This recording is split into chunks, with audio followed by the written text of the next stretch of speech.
Steve. Great. So, first of all, welcome and thank you for giving us this time for this conversation. What is the time for you there right now? It's 8 a.m., but I've been up for a little while, so. Okay, nice, nice, great.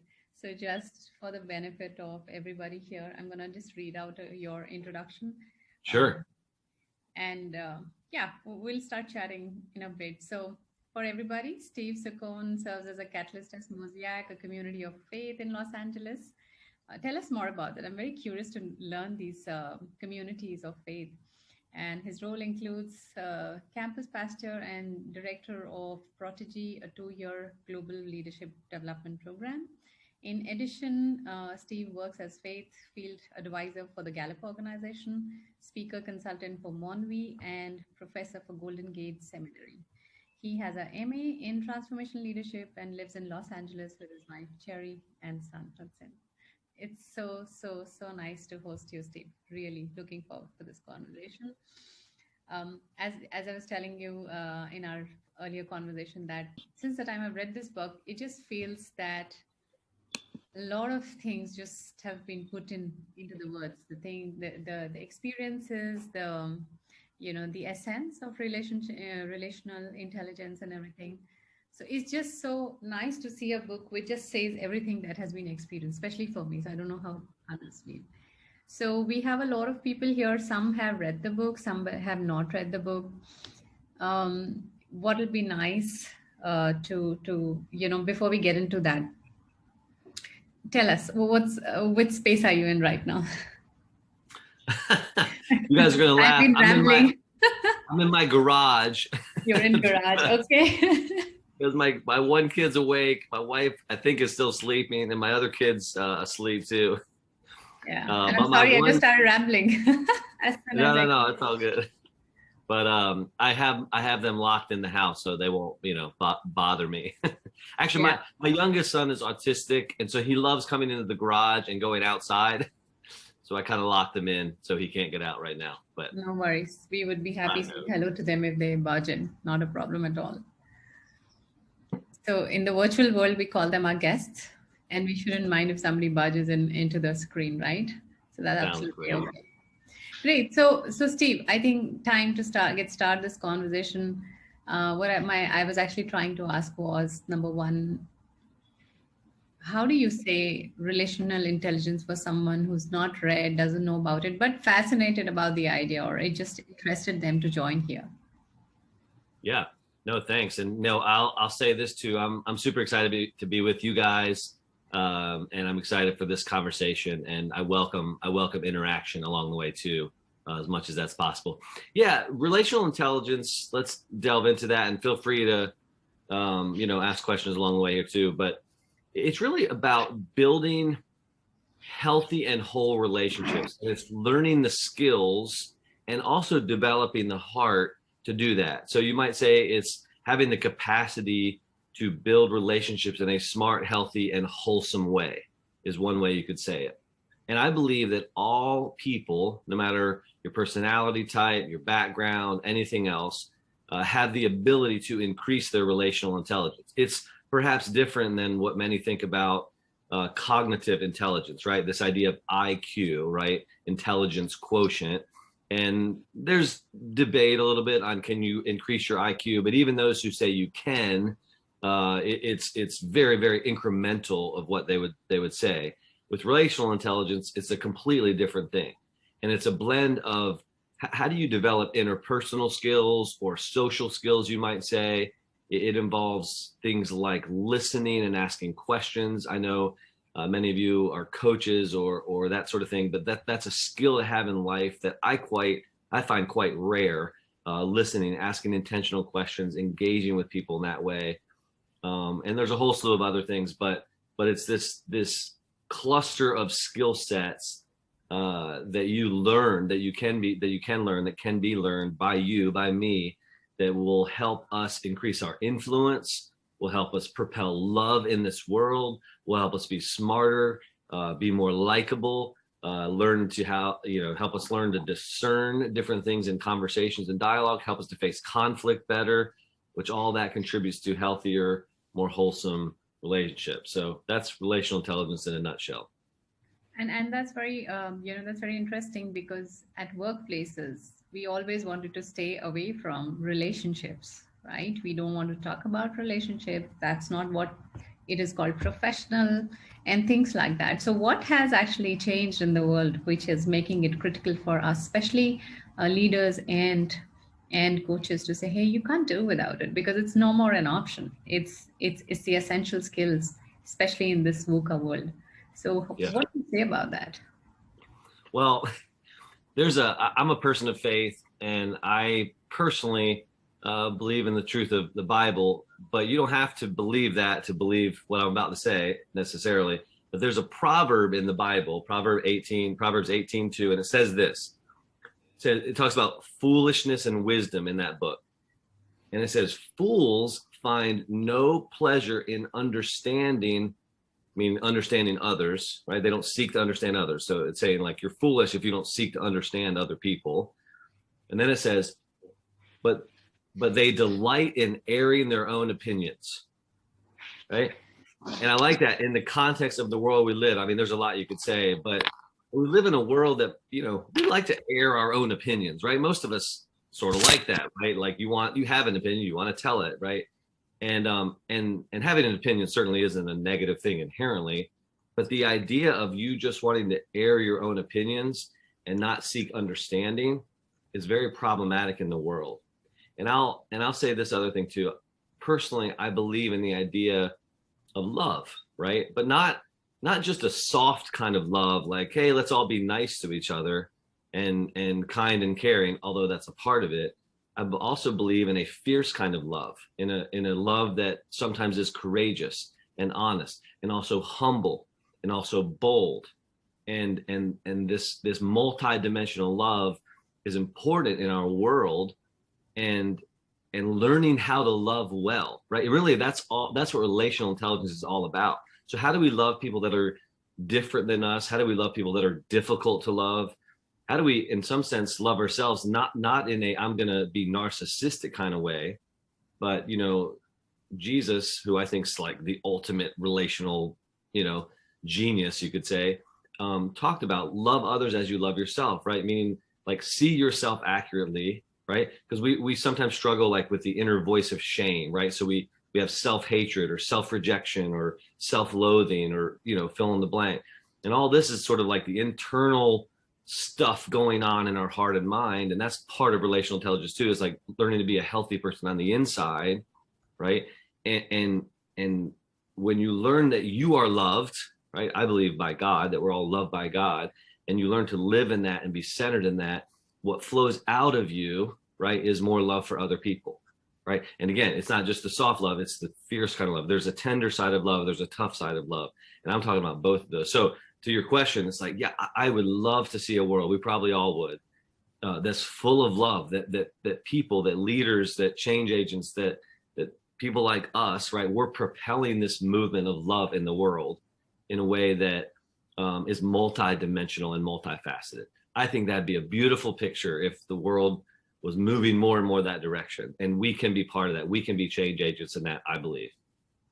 That's great, Steve. And when it comes to the conversation on love, that becomes a little uncomfortable for a lot of us, right? So I may understand, I may practice, but I find it difficult to explain it to my students. I find it difficult to talk about it. Say, hey, how do I really explain the process?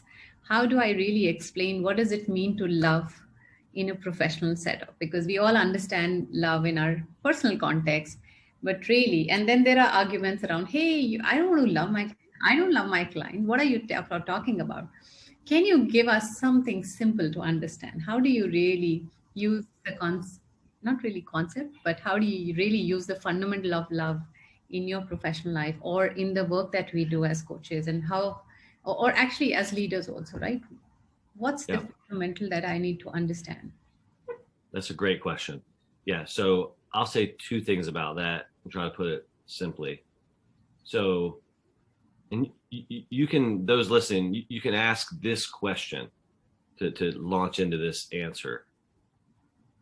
when you've been on the other side of someone who listens really well to you, meaning like they're present with you, they're listening to you, they're seeking to understand you, they're hearing you, right?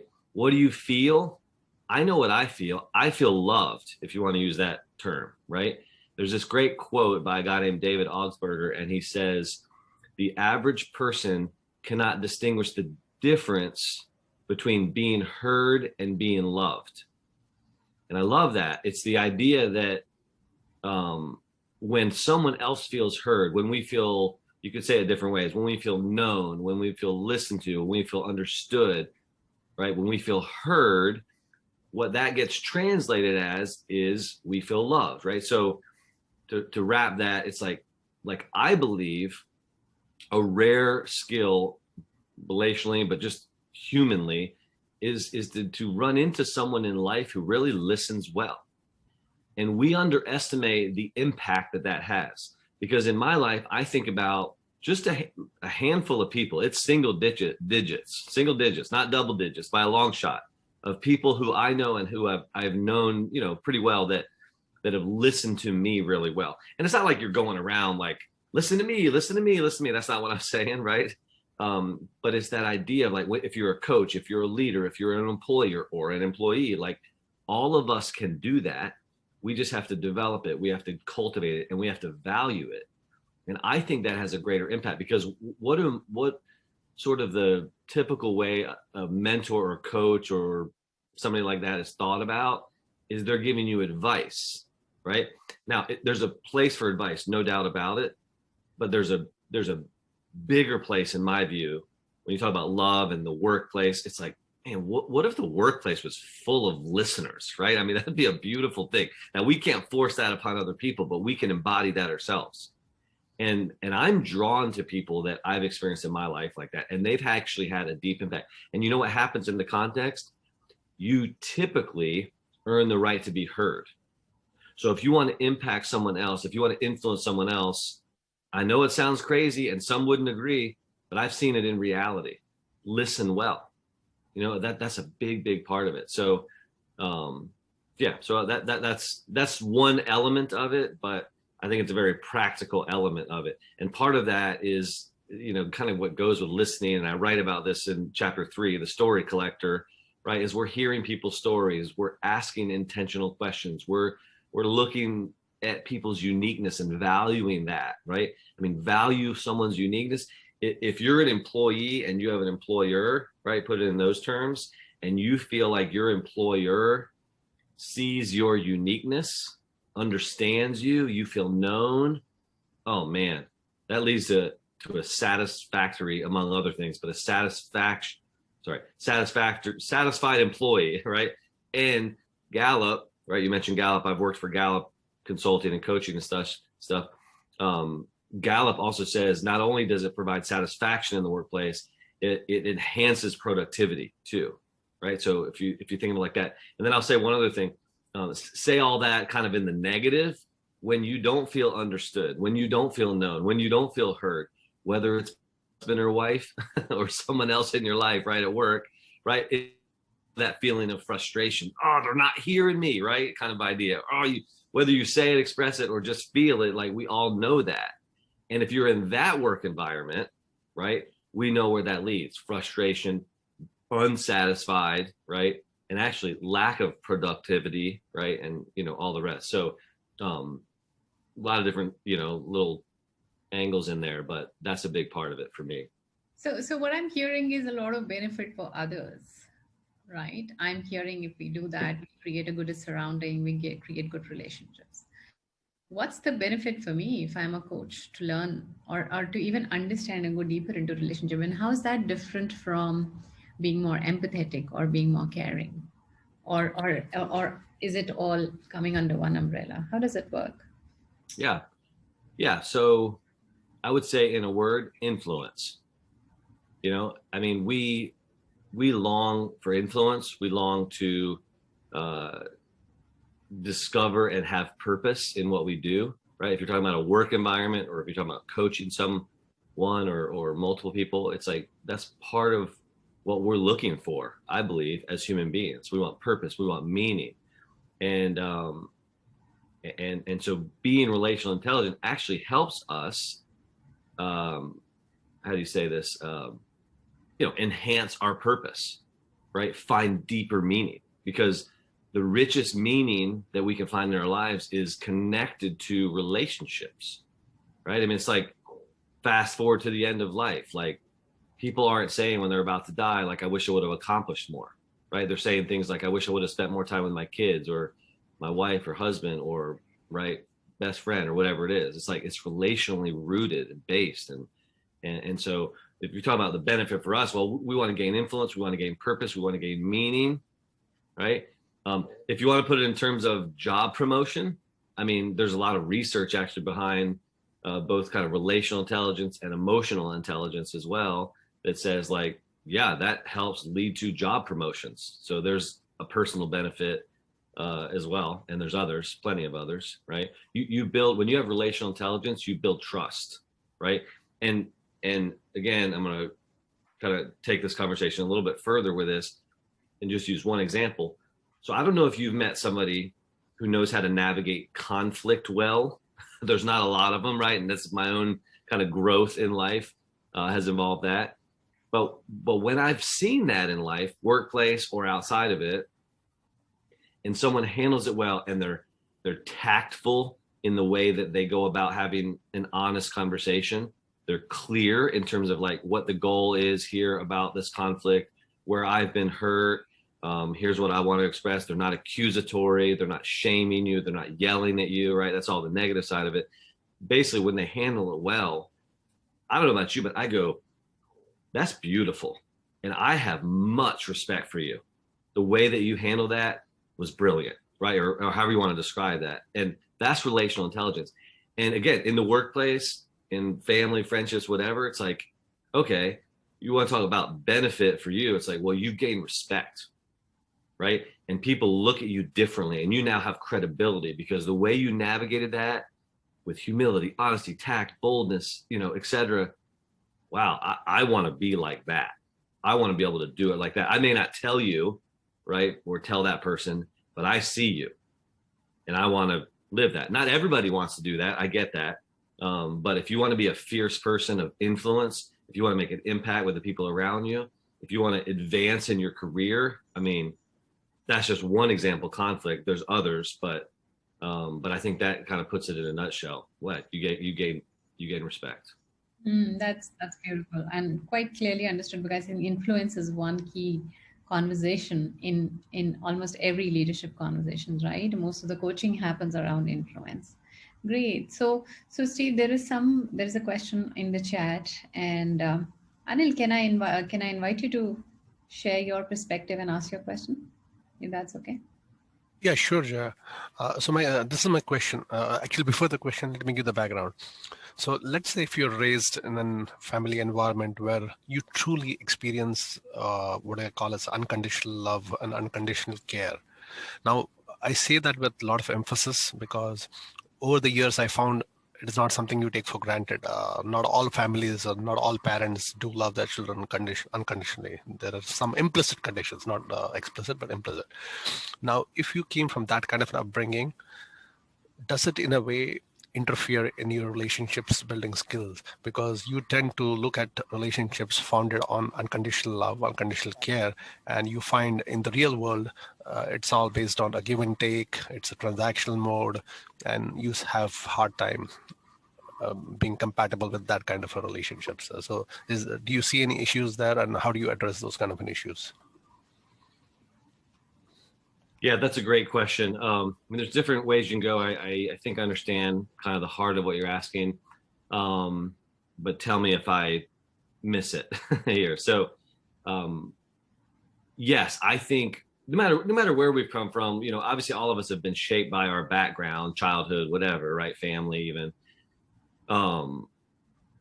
In the case that you're kind of describing, maybe one way that it would play out is you sort of have an hidden perhaps expectation or subconscious expectation that people will, I don't know, be better human beings than they are, right? Maybe is one way to say it, right?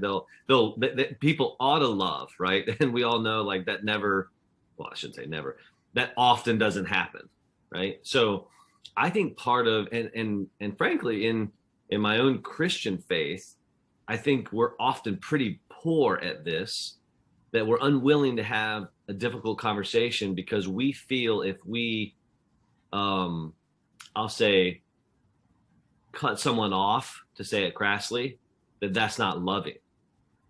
When I would say there's cases in my own life that I've had to, I don't mean cut them off like by saying like, you're out of my life, I'm blocking your phone number and never calling you and never seeing you again, never talking to you. You know, I'm not saying like that. I'm saying do it in a healthy way. But I'm saying there are people that we have conversations with, we set expectations, they don't live up to those expectations, and they basically draw a boundary line and say, I'm not going to engage with you like that anymore. I have a whole talk that I've developed that sort of built off chapter 8, the disproportionate investor, this idea of who do we invest in life.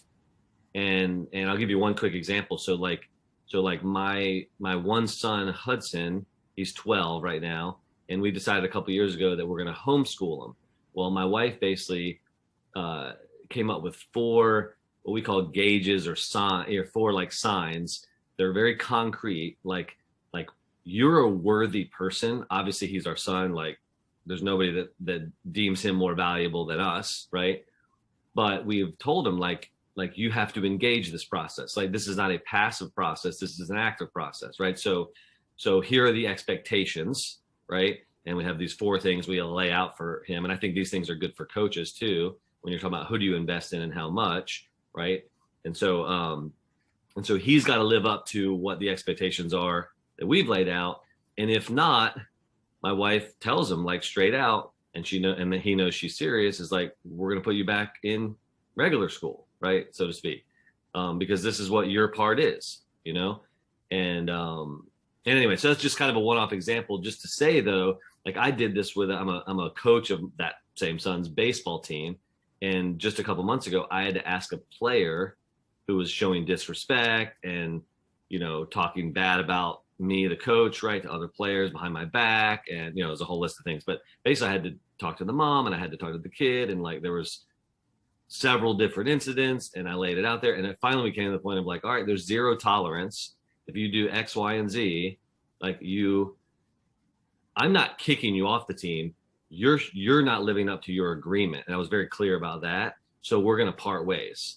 And that's what happened, right? And that was a tough thing. It was like, honestly, kind of gut wrenching for me. He was a very talented player. But this is the road we went, right? So I know I'm kind of veering off to exactly what your question was, but to come back to it is just to say like, yes, like I think those are some of the challenges that we face if we've experienced that kind of love that seem to be harder for us to do, right? Because that feels like, oh, that's conditional love, isn't it? Right? When you push a kid off a baseball team who's 12 years old, or that's conditional love if we have to send our son back to homeschool when he wants to do homeschool with mom, right?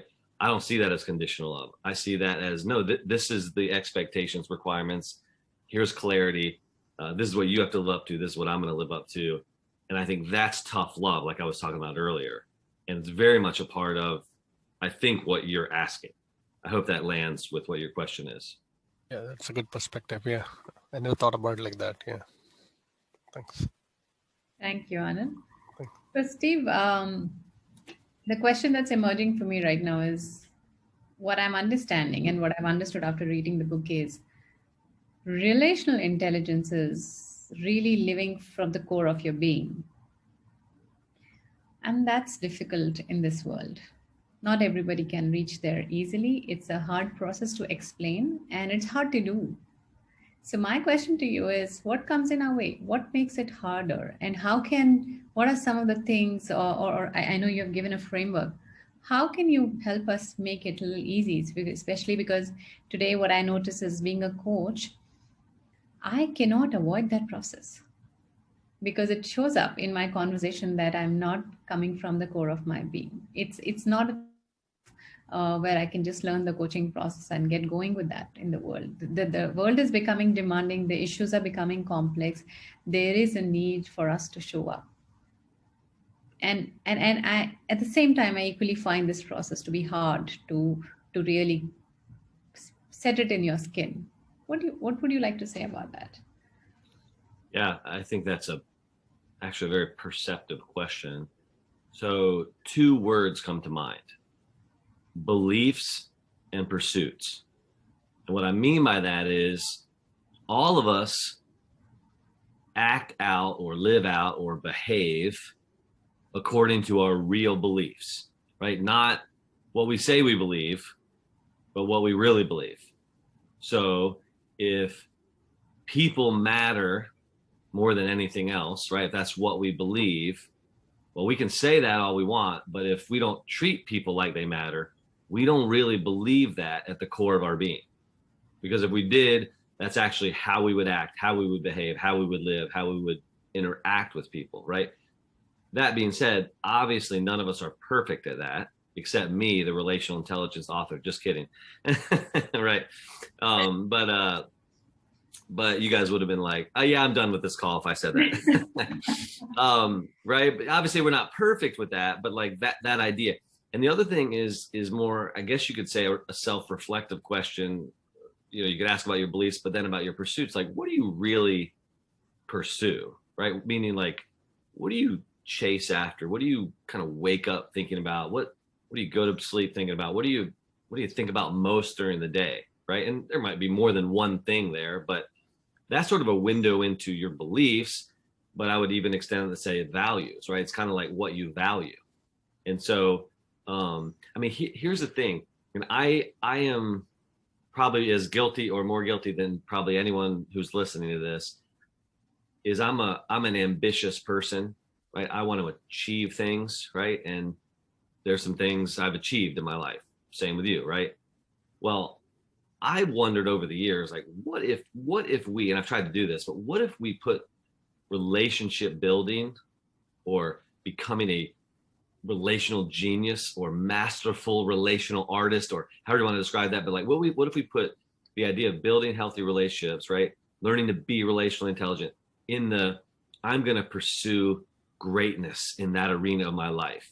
Because my experience is that's not really what people pursue when you think about achievements, like to become like the best relational intelligent person I could be, right? And I just wonder, like, if we lived in a world where people were pursuing that, right? Where their empathy was increasing, where their listening skills were increasing, where their ability to have, conflict resolution was getting better, where they were cultivating the ability to be both humble and bold, or humble and confident in their, interaction with people. I mean, et cetera, right? What if you learn to be a great question asker? I mean, on and on it goes. I'm like, man, that would change a lot, So the core of who you are, back to that question, it's like, well, we got to look in the mirror and go, who am I? What do I believe? What am I really pursuing? Are they the right things? Because I believe from that place, right, we will step into the moments, whether we're coaching someone, whether it's in a context of a marriage. And I'll give you one personal example that I've not done well over the years with my own family, right? The people I love the most. One of my ongoing growing challenges, I mean, I've gotten better at it, but is what I would call being fully present. So with my son, with my wife, right, where I'm like, you could use the word distracted, right? There's many times I'm distracted. I'm not present with them. I'm giving them the yeah, when they're talking, right? But I'm not really listening, and so I call it pretend listening, right? You act like you're listening, right? But my wife, it's a gift to me, I guess you could say, but hard to absorb sometimes. She reads my mind, it feels like, right? So she's like, all right, you're making eye contact, you're looking at me and you're saying, yeah, but what are you thinking about? Right? And she like discerns it, right? And I'm like, yeah, I was thinking about baseball, right? And I used to get defensive, right, when she like raised that. And what I've learned is acknowledge it, right? And how far that goes right in the moment. So like, just the idea of, yeah, like I'm growing in that, and I have to look in the mirror to go, who's the core of who I am? Well, I'm at times a distracted person, and I want to grow in that, and I want to face that, because when I'm coaching someone or at work or wherever I am, it's like, well, I have that tendency, I have that tendency as well. And And I write some about that in the chapter on the energy carrier, like how to bring the allness of who you are, right? Heart, soul, mind, strength to the moment, right? And bring your best energy. And I think the best coaches, the best leaders, the best dads and moms, the best spouses, the best friends, like they bring, 100% of themselves, their fully present self, right? They bring the core of who they are, you could say, to the moment. But that takes work. It takes discipline. It takes cultivation of that. It takes awareness, right? I mean, all that. Yeah, I totally agree with you. And I think being a freelancer or when I'm on my own doing my own thing makes the journey a little easier than when you're working in an organization. You have egos to manage, when you have, a lot of Sure. reputation to manage, a lot of other things to manage. Do you have any advice for us, for people who are in that situation? Because I see that, I can talk from my experience, but not everybody finds it difficult to digest that. Yeah, you're talking about you're asking about managing others. Is that what you're saying? So I'm saying, how do you really start practicing relational intelligence in a setup where you're working with others? You have to manage a lot of expectations around you, and then there is politics and ego and so much to manage. Apart from, because when we want to really show up, it's a freedom. It's a total freedom, right? It's I need to show up the way I want, and that's easy when I have my own setup, my own work. Nobody's asking me, nobody's pushing me, nobody's giving me instructions, but things are very different when you're working in a setup. Yeah. So Yeah, it's a great question. One aspect of it is the journey that we all, I believe, can go on or be on is how do I live comfortable in my own skin, no matter what environment I'm in. Right. So it's more difficult sometimes in certain environments than others. I mean, I've had a boss before that it's like they have what I would call like negative energy and sort of a presence that affects the room in a negative way, right? Whether it's ego or narcissism or right, different things. So that makes it more difficult. And then they're an authority figure in that context, right? So then I have to wrestle with, okay, how do I still be, for me, Steve Saccone, right, in my comfortable in my own skin, but also being smart about who's in the room, right? And there is authority figure and there is certain lines, and you can't talk to your boss, or you shouldn't, I believe, the same way that you talk to your friend, right, or whatever. So I think there's dynamics in the room or environment that you can't just like blow past as if they're unimportant. Not every environment is the same. There's various dynamics. That's part of relational intelligence, right? That you discern the dynamics, that you're aware of them, right? You're growing in self-awareness, you're growing in social or relational or environmental awareness, and then you're responding to that.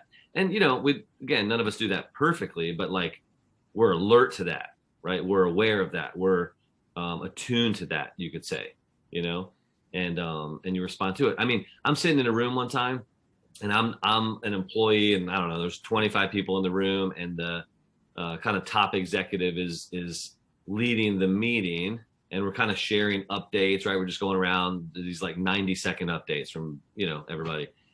And one person in the room shares basically a really hard thing, and she starts tearing up, right? Like it was an emotional struggle, like painful, sort of thing that happened in her particular work area. And she gets through with her roughly 90 seconds, and the executive just kind of moves on to the next person. All right, how about you? Right. And it was like everyone in the room except him was like, we need to pause for a second and like zoom in on her. But it was just blown past, right? Why? Not because that guy was a jerk in that case, because he wasn't attuned. He wasn't paying attention. He wasn't alert to her. He wasn't really listening, right? And he was just kind of going through the agenda, right? It was like, well, he's in charge of the meeting, and you don't want to undermine him or his authority. So it's tricky, right? What to do. And, so, I mean, I just say that to say like, okay, what do you do in that moment? right? You don't confront him and make him look like an idiot in front of all his employees. That's relationally unintelligent, if you ask me. What I think would be relationally intelligent, you could maybe say something tactfully in the room or come back to her in a moment, or you could show her empathy after the meeting. Or if you were sitting next to her, you could say, I'm so sorry for what you're going through. I mean, there's a lot of different applications. So, I mean, that's just kind of a very specific application, but I'm just saying, like, there's things that happen in the environments we can't control, and we have to respond to kind of what's there, whether it's an ego or narcissism, or whether it's someone who's not paying attention, or whether there's authority, figure lines. So, again, back to how do we live our sort of best self in the moment and try to be smart in the way that we kind of interact with people. We can't control it all. I mean, then you have the whole conversation of what I would call leading up, right? Like, how do you influence upwards, right? As I would say it. And that takes relational intelligence. And I always get this question in Q&A is like, how do you lead my boss who's doing X, Y, or Z? Or it's like, well, you can't control them is the place to start, but you can win him or her, right? And so I like to think of the word as be winsome, right? Winsome, you could think of it winsome as like, charming, engaging, winning someone over, right? That's kind of that idea. So like, what does winsome love look like, right? That's relationally intelligent, right? And we all have different personalities, so that all looks different. Like, I have a chapter in relational intelligence called the likable hero, right? People think likability is, I guess, some like soft, whatever skill. Like a lot of corporate executives probably like, roll their eyes at it. But I go, man, that's been like when you're evoking favorable feelings towards someone, like they like you, right? You're fostering, trust. You're expressing value, like people, feel valued by you, right? Likability is important. Likability leads to influence. Likability leads to them giving you permission to speak into their life or to impact them, right? Because look at the other side of it, unlikable. If you're unlikable in the work environment with your boss or whoever else, man, they're gonna be less apt to listen to you or care about what you have to say. But you earn the right to be heard, right? Whether it's, again, from your boss, employer, or peers, right? Or even people under you, right? If you want to say it that way. Man, likability is a hugely underestimated trait. So, if you want to learn more about likability, you can read chapter, I can't remember if I think it's chapter 7. But you're right. That's important stuff. Anyway, I zigzag through that answer, but there's a lot there that I think relates to your question. Yeah, that's true. That's true. I got a lot of answers from that. And then, I'm getting, again, very, very curious about likability, right? Now, that's, as a culture, we have been taught charismatic or being likable is like faking. And that's not an idea which lands with a lot of us. How do you differentiate that with relational intelligence? Yeah, well, I mean, sincerity comes to mind, right? I mean, certainly there's if this word makes sense, but schmoozers, does that word translate, right? Like you're manipulative, right? I mean, you can be manipulative, right? That's not really the goal of what we're talking about. That's why relational intelligence, you can develop certain social skills or interpersonal skills. And I know someone, well, I know more than one person, but there's someone that I know now in my life named Kevin, who's got great social skills and interpersonal skills, but is very manipulative, right? He actually is likable, and he's learned to like win you over. And when you first meet him and hang out with him and interact with him, like, this guy's awesome, right? And then the longer you're around him, you're like, no, this guy's manipulative. This guy's narcissistic, right? And you're like, so, I mean, people are going to perceive you how they're going to perceive you. What I would say to that question is, check your motives. Live sincere, because people sense it, right? You may be sincere, and at first they might think you're not for real, right? They may think you're fake or whatever, but people discern that over time, right? It's sort of like in sales, like you kind of just discern, like, this person's treating me really well, but they really want my money. It's like, we're smart. Human beings are smart. You're smart. I know you are, right? I don't even know you really, but I know you are, right? So it's like we discern that stuff, right? Yeah. Maybe not immediately, but eventually. Eventually, yeah. Yeah, I'm hearing. But the opposite is also true. If we're sincere, people will 9 out of 10 times, if not higher, they'll sense that. Like, I love your sincerity. You're authentic. You're real. At first, I didn't think you were for real. You know, that kind of thing. So. Yeah, I think that the consistency of relationship shows people how sincere and authentic you are. And authentic is the word, I think, which is coming to my mind when you say sincerity. Yeah. Now, I have a very tricky question. And sorry, these are just germinating just now. I'm getting curious about it. What's the role surrender has to play in relational intelligence? Ooh, that's a good question. The role surrender has to play. Can you elaborate a little bit so I make sure I answer it well? So in my mind, surrender is more about just letting things happen, right? Being in the flow. And I think, I can give the answer, but then it's like connecting to the faith question, right? Having faith that everything will go well, not really having the anxiety to control the outcome. And so I'm just trying to understand from your perspective, when you say relational intelligence and this framework, what is this? How can surrender play a role? How can letting go, being in the flow, being easy, not having the anxiety to control the outcome can play a role in that? Yeah. So the idea of control, I believe we all have some susceptibility, some more than others, you could say, but some susceptibility to want to control certain things, or you might say certain people, right? That's human. It's natural. It's susceptibility or tendency we all have in different ways. There's a guy named Henry Cloud, who's a psychologist, who's a great author, written a lot. Some of you might know him, I don't know, but he links the idea of our desire and pursuit of control with anxiety and stress. And he talks about this whole idea of like your ability, you could use the word surrender, right? Your ability to surrender control, right? And that whole journey, right, doesn't happen in one moment, but it's a journey of like releasing control of a person or a circumstance or whatever it is, can help not only relieve anxiety or stress, but it's part of the human journey that can help you be free, right? Because we can't control our wife or husband. We can't control an employee or employer, right? We might try, and perhaps at times we control certain things about them or our interaction or whatever. But that is the hard journey. And that's, of course, one aspect that makes relationships complicated, right? If we could just control it, we'd be in a lot better shape, right? That's what we sort of think sometimes. But of course, that's not really true. So I think what I would say to that, to wrap that answer, is keep surrender at the forefront, right? Because it's not like you surrender control once. It's like, no, this is part of the journey. This is part of the deal. I don't really write about that in relational intelligence, but that would be a great chapter. I don't know if I would write it great, but somebody could write it great, right? Because that's important. It's important to relationships. Frankly, I think it's really important to, if you have a relationship with God, like that's part of the journey too. You surrender to God, right? Like your heart, right? So it's like in relationships, I surrender. I'm going into a conflict. I surrender. I can't control that person.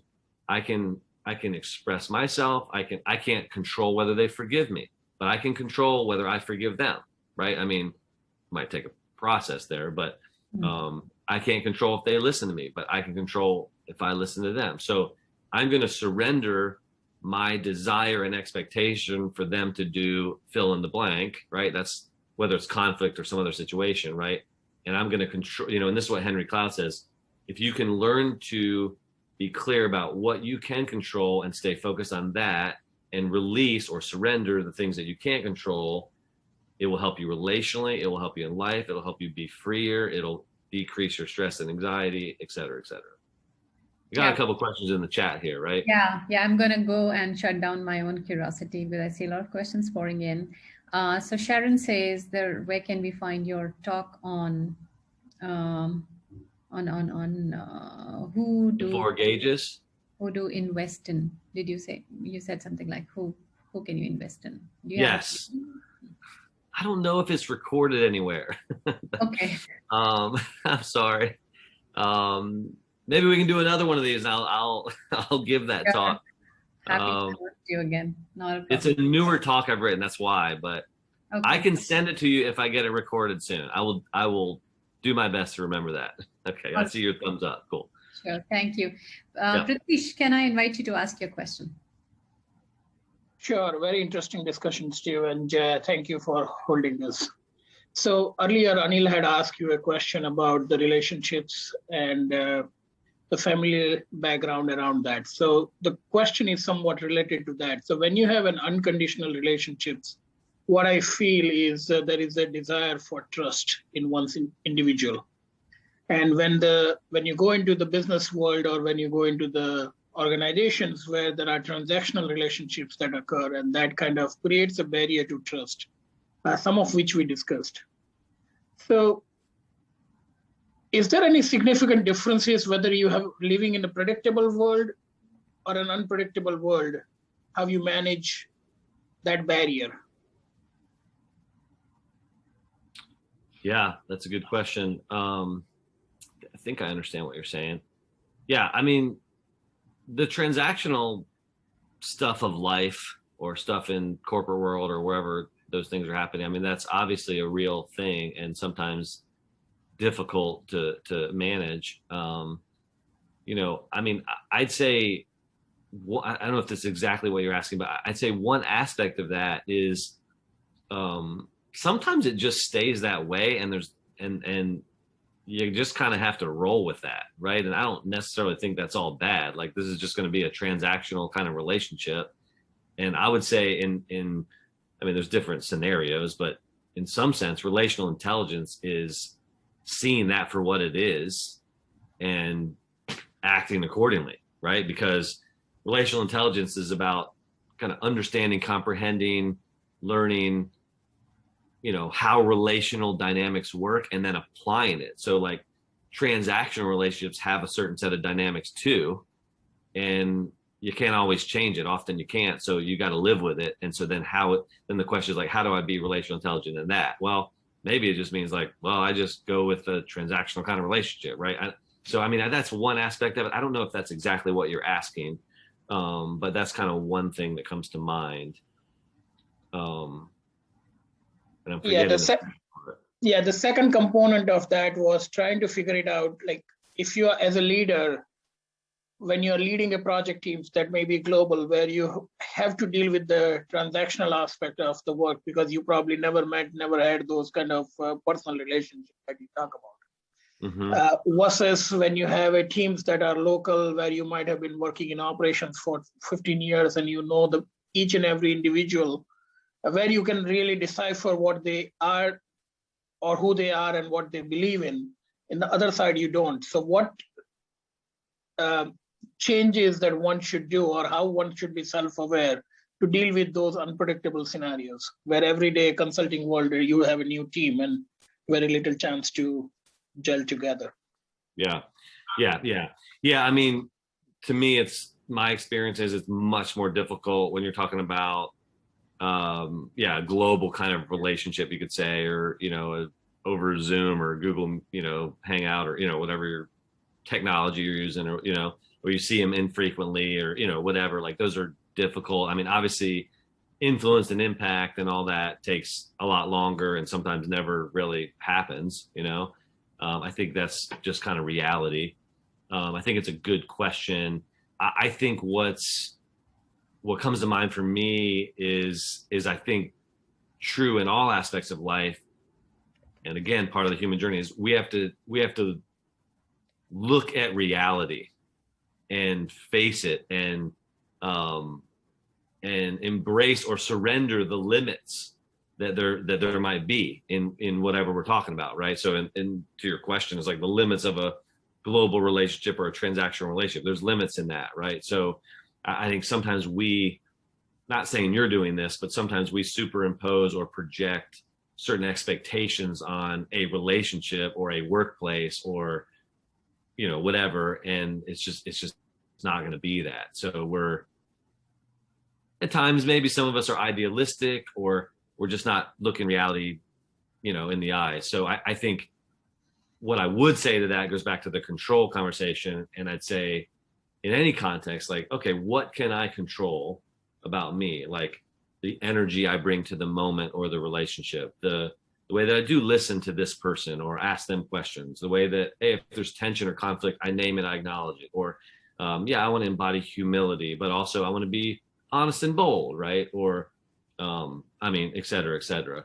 So I think, what can I do to be, because relational intelligence is mostly about who you are and how you interact, right? Not about how you can change someone else or how they relate to you. I mean, there's a little bit in there about that, but it's really like, what are you doing to become this kind of person? And then the implications of that or how that affects other people, that's not in our control, right? We can affect that. We can, you know, embody a certain kind of person or with certain kind of skills that move that in the positive direction potentially, but we can't control that either. So I think that's really the journey in any context. Yes, Steve, glad that you said that. I think, unfortunately or fortunately, last Father's Day, my daughter gave me a T-shirt which says, what I speak normally is, I'm responsible for what I say, not what you understand and assume. So I think it gels well with me. That's good. That's good. I like Thank that. you. Thank Yep. you. So I'm gonna now run a bit, simply given that time is coming to an end. I have Ishita saying, it is said that we should have real relationships even if they are limited. Using the relational intelligence, I might increase or better my relationships, but wouldn't feel real about them at all. So which is better, having few relationships or using relational intelligence and build many relationships, even if they are unreal? What do you have to say about that? Oh, that's a good question. I'd say the first. I'd say fewer, better, higher quality is much better than not so real many. I mean, there's certainly context that you probably have to provide. And I mean, if you're talking about, I have 22 employees or something like that, like, and you got to have some level of connection with all of them. I mean, obviously there's something to that practically speaking, but yeah, no, and you know, I mean, some of that too is personality, right? Some of us kind of function better with few smaller amounts of relationships that go deeper and are better quality. But there's this great story about, I don't know if you guys know Chick-fil-A, but it's like a fast food place here that sells chicken, and they're like really known for, you know, they always say, it's my pleasure, right? When you say, thanks for my food or service or whatever, like, oh, it's my pleasure, right? It's like their thing, but they're kind of known for that. But there's this great story of the CEO early on in their business.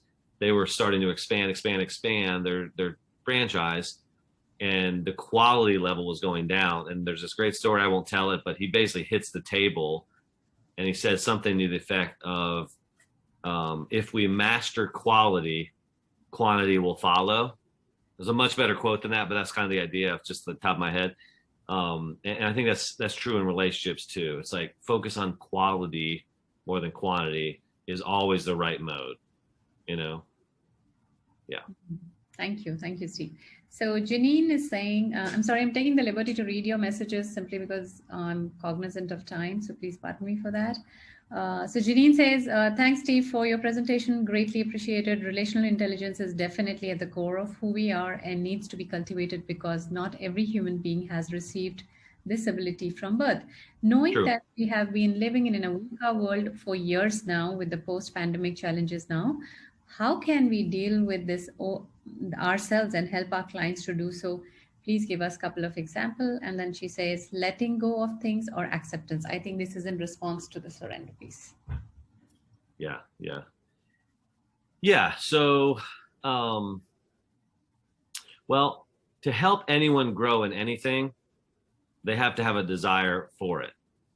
So part of our journey, part of your question is, how do you help other people, right? In this journey is, you got to find people who want what you're offering, you know? So it's like, I mean, my own kid, I really can't teach him too much if he doesn't want. I mean, I can try, I can instruct him, but it's not going in, right? It's like, he's got to want to learn it, right? We're all like that. That's a human thing, you know? And so part of that is, you can gauge, you can try to like cultivate, like, are they interested? How interested? Are they engaged? Are they leaning in? Are they asking questions, right? Are they in learning mode, right? You want to like get a sense of that. And for me, again, I'm a person of faith, and part of my faith involves sharing my faith, right? Like, not to like strive to convert everybody I possibly can, like that spirit, but more like I approach it. And actually I wrote a whole nother book on this, my wife and I. It's called Talking About God. And it's this idea of, with my own faith, and it relates back to your question, but with my own faith that I believe into my core and believe is very important, I still look for people who are searching for God. Like, I'm not trying to like slam God on people or force God on people, which you can't really do anyway. And in fact, it has negative consequences if you do, typically. I'm trying to go, man, is there people in my life that they want God? They're looking for God. They're searching. It's like, let's talk, you know? And so I wrote this book with 6 of my friends who basically were searching for God. And it's like, how do I help them? You know? And I think that's more the spirit of it. So I think, to tie it back to your question, it's like, yeah, you're right. Like, from birth, we all have different skill sets, right? For some, relational intelligence comes more natural, right? For the others, it doesn't. We can all still increase our relational IQ, so to speak, but it takes different kind of growth things, and we have to want to grow in it. And so do other people that we're helping, right? And I'd say look for people who want to grow in how to navigate relationships. Not everybody does.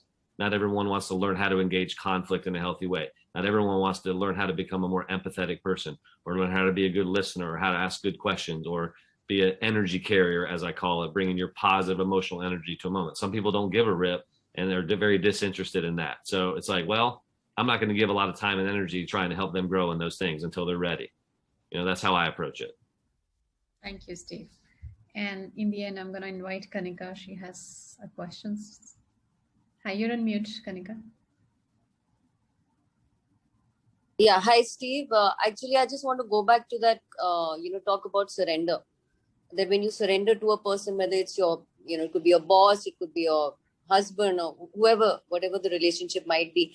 I feel personally that, when I've tried this out, because I'm from the hospitality industry, it's a service-oriented place, and sometimes you really have to be tactful, and you have to deal with certain situations in a particular manner so that you don't hurt or, get your client upset, for example, or anybody upset in that area. But what I feel is that to do that surrender, I don't know if I'm wrong, but, you need to have a relationship with yourself first. That confidence level has to be there, of being, of that mindset that everything is fine. There's self-love and there's confidence in myself to give into that surrender to that person, whether it's your boss, or because there's a lot of defense mechanism happening. You're very defensive in a situation like that, because every time you're not wrong, you could be having a boss who would be really tough on you, and every time you can't give into that and surrender and say, okay, it's fine, it'll be okay. I think sometimes you just can't do that. I don't think you can surrender all through. There has to be, in that journey with that person, every situation can't be a surrender, I feel. That's what I don't know. I get stuck there. Yeah, no, definitely. That's got a lot of layers to it. I think it's a great question and analysis sort of thing too. Yeah, because I don't see surrender as giving up, right? Like, quite the opposite. I mean, to surrender in the right way, to me, involves strength, inner strength, right? In some cases, self-acceptance that runs deep,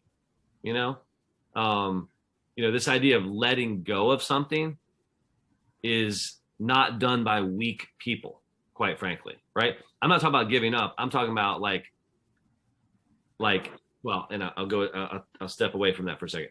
So in moments that you're being, let's say, treated poorly by a boss or something like that, right?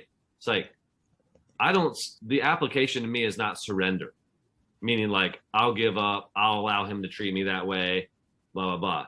The application to me and relational intelligence is, all right, I got to ask the question, is this changeable?